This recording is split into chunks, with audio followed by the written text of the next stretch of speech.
Hola a todos y bienvenidos una vez más a nuestro canal de refrigeración total. El día de hoy estaremos hablando de un tema muy importante del área de refrigeración automotriz, ya que hemos recibido comentarios de nuestros suscriptores acerca de la válvula de control de flujo del compresor de desplazamiento variable, para lo cual daremos respuesta lo más acertada posible a ese tipo de incógnitas y espero que esta información les sea de gran ayuda. ¿Qué temas estaremos desarrollando? Vamos a hablar del compresor de desplazamiento variable con control externo. Mencionaremos los componentes de activación y control de la válvula de flujo para que el compresor funcione eficientemente dentro del circuito. Daremos también una definición de lo que es una válvula de control de flujo, solenoide o electroválvula. Y por último mencionaremos las condiciones de trabajo de esta válvula dentro de un compresor para que él realice el ciclo de refrigeración dentro del automóvil. La industria automotriz desde el año 2010 ha estado en constante evolución, mejorando muchos aspectos del automóvil para darle al usuario una mejor experiencia de manejo. Dentro de estas actualizaciones están la implementación de software que son controlados por computadoras que regulan cada parte mediante un sinnúmero de sensores que hacen que la eficiencia, potencia del motor y confort del auto sea la mejor. Entre las piezas y los sistemas dentro de los automóviles a mejorar están la emisión de gases de escape que dañan la capa de ozono, la automatización de sus componentes eléctricos y electrónicos, entre otros. Y por último y no menos importante están los acondicionadores de aire de los automóviles que se utilizan con mayor frecuencia para la comodidad de los pasajeros y asimismo para contrarrestar las altas temperaturas a las que estamos sometidos en algunos países alrededor del mundo. Para reducir los gases de escape de los automóviles, mejorar la eficiencia del ahorro de combustible y el confort en el habitáculo del auto, se tuvo que cambiar al compresor de desplazamiento fijo a uno de desplazamiento variable con control de flujo, ya sea este interno o externo. Este último es el más utilizado en los automóviles modernos que encontramos en el mercado automotriz. Además, se empleó y diseñó la válvula de control electromagnético SB que controla el compresor de tipo switch plate o plato oscilante a través de flujo de refrigerante variable que depende de diferentes voltajes o señales PWM para mantener la temperatura en el interior del auto. En el presente video se presentarán las características del tipo switch plate o compresor de desplazamiento variable y la válvula de control electromagnético, así como elementos de activación y de control de la electroválvula dentro del compresor. Conozcamos los componentes que interactúan con el compresor para que éste trabaje eficientemente en el circuito de refrigeración. Acá tenemos al compresor de desplazamiento variable con control externo. En muchos sistemas de aire acondicionados nuevos como Toyota, Mazda, Ford, Lexus, Cadillac, entre otros, se ha instalado un nuevo tipo de compresor comúnmente denominado compresores sin embrague. Si le echamos un vistazo a uno de estos, tienen una polea, pero lo más notable es que no tienen embrague electromagnético. El compresor de desplazamiento variable con control externo o tipo switch plate es un compresor de desplazamiento variable no cíclico, ya que no cuenta con la activación de un embrague electromagnético a través de un termostato. El compresor varía el desplazamiento para controlar la capacidad para satisfacer la demanda del sistema de aire acondicionado en todas las condiciones de funcionamiento, según las condiciones de temperatura en el interior del auto.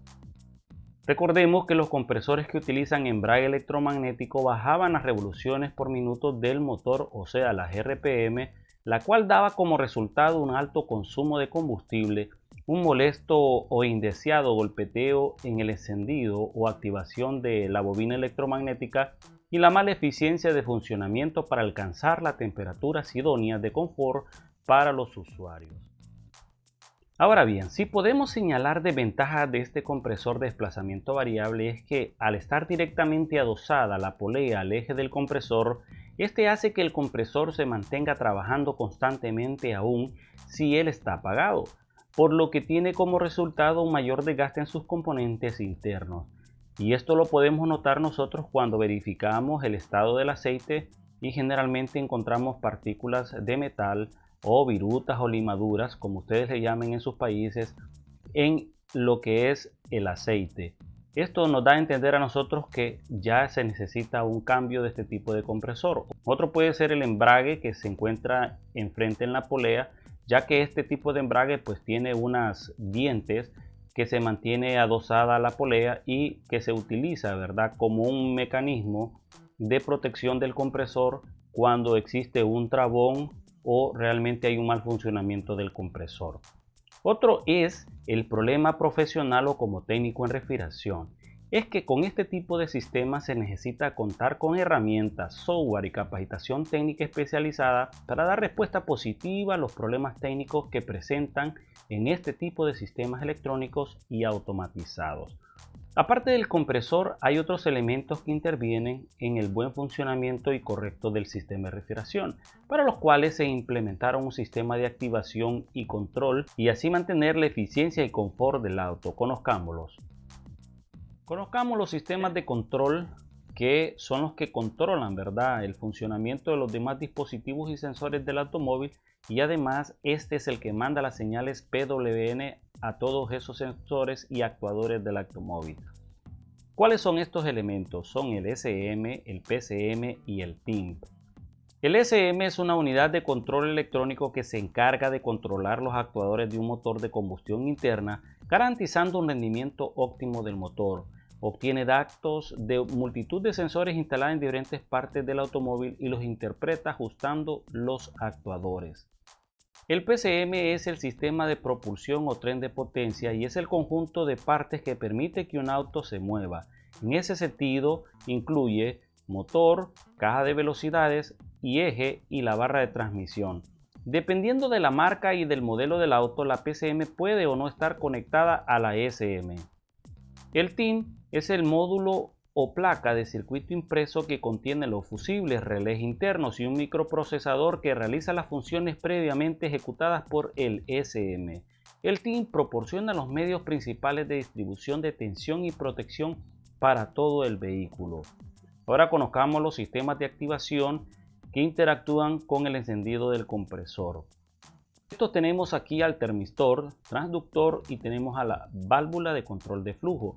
Del termistor y el transductor vamos a hablar en otros videos posteriores a este para que podamos entender cómo funcionan e interactúan esas señales PWM con la electroválvula. Pero ahorita nos vamos a enfocar en lo que es la electroválvula o válvula de control de flujo. Tenemos la válvula de control de flujo externo. Aquí tenemos un ejemplo de las especificaciones de este producto, las cuales podemos encontrarlo, ¿verdad?, en diferentes tiendas como electroválvula, solenoide o válvula de control de flujo. ¿Por qué electroválvula? Ya que está compuesta por una parte electrónica y una parte mecánica, ¿verdad? Además maneja los siguientes voltajes, desde los 2 voltios máximo 3.5 voltios en funcionamiento, y en temperaturas que puede soportar en condiciones de trabajo va desde los 120 hasta los 150 centígrados, y en condiciones mínimas están los menos 40 centígrados. Hablando de la resistencia, generalmente las encontramos en 10.6 ohmios, este tipo de resistencia que contiene esta electroválvula. Ahora, ¿qué es? Bueno, la función de la válvula es equilibrar la presión de los fluidos que se mueven a través del sistema, controlando el ángulo del plato oscilante. El desplazamiento es controlado por una válvula de control accionada por fuelle ubicada en la culata trasera. Esto mantiene al evaporador a una temperatura constante ligera por encima del punto de congelación para maximizar el funcionamiento del sistema de aire acondicionado automático. Esta válvula controla la presión del compresor y la carga rotacional para mejorar el consumo de combustible del automóvil, ya que al ser accionada por el termostato o control de temperatura del habitáculo, este puede regular la cantidad de refrigerante que ingresa al circuito de refrigeración y de esta manera puede controlar el enfriamiento y el trabajo del compresor. Dado que las válvulas de control del compresor son electrónicas, las pruebas de diagnóstico son una simple cuestión de conectarlas a un dispositivo de pruebas de diagnóstico. En unos minutos puede determinar si el conjunto de su compresor funciona correctamente.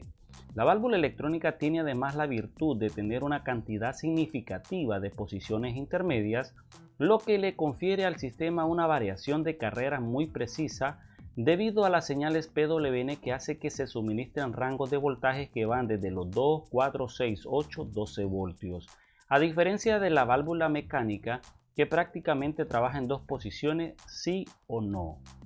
¿Cuáles son las fallas comunes que vemos nosotros en el funcionamiento del aire acondicionado en el habitáculo? Tenemos el enfriamiento intermitente, sin enfriamiento, enfriamiento parcial, enfriamiento retardado o no enciende el compresor. Bueno, conozcamos las condiciones de trabajo de esta electroválvula dentro del compresor. Pero antes de esto vamos a observar esta imagen en la cual detalla cuáles son esas partes que interactúan con la electroválvula para que el ángulo del disco oscilante pues cambie y este entregue pues el máximo o el mínimo de carga de refrigerante a lo que se llama al circuito de refrigeración. Tenemos la cámara de salida, tenemos la cámara de entrada, tenemos la cámara de control, tenemos la cámara de control del switch plate, tenemos el eje, el disco oscilante y tenemos los pistones. Recordemos que los pistones se van a mover o van a tener una carrera mayor o menor de acuerdo a la inclinación del disco oscilante y así va a ser la carga, ¿verdad?, que se entrega al circuito. Ahora, pero quien controla esa inclinación del switch plate es la electroválvula o la válvula de control. Vamos a conocer entonces la primera condición de trabajo y es la de baja carga. ¿A qué nos referimos nosotros cuando hablamos de este tipo de condición de baja carga? Si la carga del enfriamiento es baja, la válvula de expansión está casi cerrada. Así la presión en la cámara de entrada disminuye. Si la presión llega a ser menor que el valor normal, el diafragma de la electroválvula, que está en conexión con la cámara de entrada, se expande y abre la conexión entre la cámara de salida y la cámara de control. De esta forma la presión en la cámara de control aumenta y el ángulo de la placa reciprocante o oscilante se reduce. Esto reducirá la cantidad de entrega de refrigerante a la cantidad requerida de refrigerante en el circuito. Cuando hablamos de otra condición que es la segunda, una alta carga, nos estamos refiriendo que si la carga de enfriamiento es alta, la válvula de expansión o la electroválvula, válvula de control, está casi abierta. De esta forma la presión en la cámara de ingreso aumenta. Si la presión llega a ser más alta que el valor normal, el diafragma, que tiene una conexión a la cámara de entrada, se contrae y cierra la conexión entre la cámara de salida y la cámara de control. Entonces la presión en la cámara de control disminuye y el ángulo de la placa reciprocante aumenta.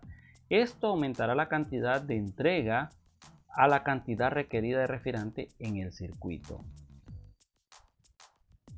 Para concluir, la apertura y el cierre de la válvula de control de presión se ajusta mecánicamente por el balance de la presión de admisión, presión de salida y los resortes dentro de la válvula.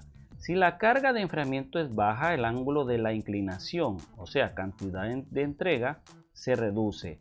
Si la carga de enfriamiento es alta, el ángulo y la cantidad de entrega de refrigerante al circuito van a aumentar. Esto viene siendo parecido al sistema inverter de los aires acondicionados residenciales que nosotros tenemos. Recordemos que allá se manda una frecuencia para que el compresor pues entregue el mínimo o el máximo según las señales que manda el sensor de temperatura, las cuales se convierten en frecuencia y estos pues lo convierten en una carga alta o una carga baja de entrega de refrigerante para el circuito. Así que los vemos en un próximo video. No olvides de suscribirte. Hasta la próxima.